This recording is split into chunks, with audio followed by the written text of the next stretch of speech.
अचानक वृंदावन के यमुना नदी में दिखा कालिया नाग। फिर जो चमत्कार हुआ जिसे देखकर लोगों के पसीने छूट गए। दोस्तों, क्या कलयुग में चमत्कार होते हैं? क्या आज के विज्ञान के युग में पौराणिक कथाएं सच हो सकती हैं? वृंदावन भगवान श्री कृष्ण की नगरी, जहां कण कण में आज भी राधा कृष्ण का वास माना जाता है।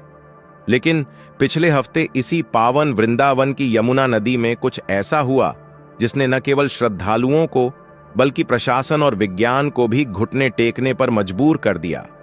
एक विशाल काली परछाई, उफनती लहरें और फिर एक ऐसा चमत्कार जिसे जिसने भी देखा उसकी रूह कांप गई। आज की इस वीडियो में हम आपको बताएंगे उस दिन की पूरी घटना जब लोगों ने दावा किया कि यमुना में कालिया नाग वापस आ गया है। यह कोई कहानी नहीं बल्कि आंखों देखा हाल है। तो दिल थाम कर बैठिए भक्तों, आधा अधूरा ज्ञान सुनना या छोड़ देना दुख और पाप का कारण बनता है। इसलिए इस घटना को अंत तक अवश्य देखें। अगर आप भी श्री कृष्ण भगवान के सच्चे भक्त हैं तो इस वीडियो को लाइक करके चैनल को सब्सक्राइब जरूर करें और कमेंट में राधे राधे जरूर लिखें। तो चलिए बिना किसी विलंब के शुरू करते हैं। जनवरी 2026 का महीना था। दिन सामान्य था। वृंदावन के केशी घाट पर शाम की आरती की तैयारियां चल रही थीं। हजारों भक्त यमुना मैया के दर्शन के लिए खड़े थे। लेकिन किसी को अंदाजा नहीं था कि शांत बहने वाली यमुना आज कुछ और ही संकेत दे रही है। वहां मौजूद एक पुराने नाविक, जिनका नाम हम सुरक्षा कारणों से दीनानाथ बता रहे हैं, उन्होंने सबसे पहले कुछ अजीब महसूस किया। दीनानाथ पिछले 40 सालों से यमुना में नाव चला रहे हैं। उन्होंने बाद में बताया कि उस शाम हवा अचानक रुक गई थी। हमेशा चहचहाने वाले पक्षी घाट से गायब हो गए थे। और सबसे डरावनी बात, यमुना का पानी जो आमतौर पर गहरा हरा दिखता है, वह उस दिन बिल्कुल काला हो गया था, जैसे उसमें स्याही घोल दी गई हो। शाम के ठीक 6:15 बजे जब आरती का पहला शंख बजा, तभी नदी के बीचों बीच पानी में एक हलचल हुई। यह हलचल किसी मछली या मगरमच्छ की नहीं थी। पानी के अंदर से बड़े बड़े बुलबुले उठने लगे और फिर पानी के अंदर एक विशालकाय आकृति रेंगती हुई दिखाई दी। घाट के किनारे खड़े कुछ पर्यटकों ने अपने मोबाइल कैमरे निकाल लिए। उन्हें लगा शायद कोई बड़ी मछली है। लेकिन तभी पानी के ऊपर एक काला, मोटा और खुरदुरा हिस्सा दिखा। वह इतना विशाल था कि उसे देखकर एक पल के लिए लोगों की सांसें थम गईं। वह एक सांप की पूंछ जैसा लग रहा था, लेकिन उसका आकार किसी ट्रक के टायर से भी चौड़ा था। देखते ही देखते खबर आग की तरह फैल गई। यमुना में कालिया नाग निकला है। अफरा तफरी मच गई। जो लोग आचमन करने के लिए पानी में उतरे थे, वो जान बचाकर सीढ़ियों की तरफ भागे। घाट पर चीख पुकार मच गई। तभी एक जोरदार धमाका हुआ।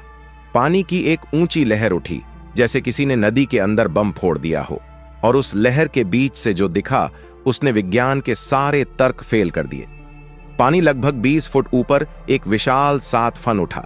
वह साफ दिख रहा था, लेकिन वह आकृति पूरी तरह काली थी और उसकी 7 फन एक एक करके ऊपर आकर फुंफकार मार रहा था। फुंफकार इतनी तेज थी कि घाट पर लगे हैरान थे। लोग जय श्री कृष्ण चिल्लाते हुए पीछे हटने लगे। किसी को यकीन नहीं हो रहा था कि द्वापर युग का वह कालिया नाग, जिसे भगवान कृष्ण ने नथ कर भगा दिया था, क्या वह वापस आ गया है? और अगर हां तो क्यों? क्या कोई अनर्थ होने वाला था? सूचना मिलते ही स्थानीय पुलिस और गोताखोरों की टीम मौके पर पहुंच गई। प्रशासन ने तुरंत केशी घाट और विश्राम घाट को खाली करा दिया। लाइटें बंद कर दी गईं और बड़ी बड़ी सर्च लाइट्स नदी की तरफ मोड़ दी गईं। इंस्पेक्टर विक्रम सिंह, जो उस वक्त ड्यूटी पर थे, उन्होंने ऑफ द रिकॉर्ड बताया कि उन्होंने अपनी जिंदगी में ऐसा डर कभी महसूस नहीं किया। सर्च लाइट की रोशनी जब नदी के बीच उस जगह पड़ी तो वहां कुछ नहीं था। पानी एकदम शांत था। लेकिन रडार और सोनार इक्विपमेंट जो गोताखोर अपने साथ लाए थे, वो कुछ और ही कहानी कह रहे थे। सोनार पर एक बहुत बड़ी मूविंग ऑब्जेक्ट डिटेक्ट हो रही थी, जो नाव से भी बड़ी थी और नदी की तलहटी में तेजी से तैर रही थी। वैज्ञानिकों और जीव जंतु विशेषज्ञों को बुलाया गया। उनका कहना था कि यमुना में इतना बड़ा जीव होना नामुमकिन है, लेकिन वृंदावन के संतों का कहना था यह भ्रम नहीं, चेतावनी है। पूरी रात दहशत में गुजरी। किसी ने भी उस रात वृंदावन में चैन की नींद नहीं ली। अगली सुबह ब्रह्म मुहूर्त सुबह 4 बजे यमुना घाट पर पुलिस का कड़ा पहरा था। लेकिन कहते हैं ना, जिसे भगवान दिखाना चाहें उसे कोई रोक नहीं सकता। अचानक पूरे वातावरण में बांसुरी की मीठी आवाज गूंजने लगी। यह आवाज किसी स्पीकर से नहीं आ रही थी, बल्कि ऐसा लग रहा था जैसे हवाओं में घुली हो। पुलिस वाले भी हैरान होकर इधर उधर देखने लगे और ठीक उसी वक्त वह घटना घटी जिन्होंने देखा वो आज भी सिहर उठते हैं। यमुना के बीचों बीच पानी का एक भंवर बना और उस भंवर से वह विशालकाय नाग धीरे धीरे ऊपर उठा। इस बार वह और भी विशाल लग रहा था। उसके कई फन दिखाई दे रहे थे। 1 नहीं, 2 नहीं, बल्कि 7 फन पुलिस ने अपनी बंदूकें तान लीं। लोग डर के मारे कांप रहे थे। सबको लगा कि अब तबाही मचेगी। वह नाग घाट की तरफ बढ़ा, तेजी से और तेजी से। लोगों की धड़कनें रुकने वाली थीं। लेकिन फिर वह चमत्कार हुआ जिसे देखकर लोग हैरान रह गए। जैसे ही वह विशालकाय नाग घाट की सीढ़ियों के करीब पहुंचा, उसने हमला नहीं किया, बल्कि वह रुक गया और उसने अपने 5 फन नीचे झुका दिए, जैसे वह किसी को नमन कर रहा हो। तभी यमुना के पानी से एक नीली रोशनी निकली। यह रोशनी इतनी तेज थी कि लोगों को अपनी आंखें बंद करनी पड़ी। जब उन्होंने आंखें खोलीं तो देखा कि उस नाग के फन के ऊपर रोशनी के रूप में एक छोटी सी आकृति बन रही थी। वह आकृति स्पष्ट नहीं थी, लेकिन उसकी रूपरेखा बिल्कुल त्रिभुवन सुंदर भगवान श्री कृष्ण जैसी लग रही थी, जो नृत्य मुद्रा में थे।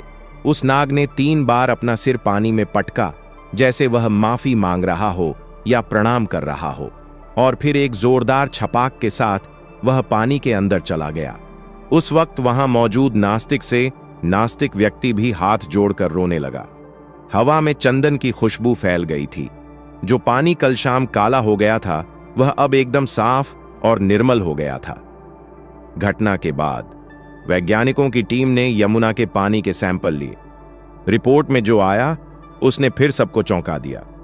वैज्ञानिकों ने पाया कि उस क्षेत्र के पानी में पॉजिटिव एनर्जी और ऑक्सीजन का लेवल अचानक 200 गुना बढ़ गया था, जो वैज्ञानिक रूप से असंभव है। सोनार में दिखी वह विशाल आकृति गायब हो चुकी थी। कहीं कोई निशान नहीं था। कुछ लोग कहते हैं कि वह कालिया नाग ही था, जो कलयुग में पाप बढ़ने की वजह से चेतावनी देने आया था, लेकिन कान्हा की नगरी होने के कारण उसे शांत होना पड़ा। वृंदावन की गलियों में आज भी उस रात की चर्चा होती है। वह आकृति क्या थी? क्या सच में कालिया नाग वापस आया था, या वह यमुना मैया का कोई और चमत्कार था?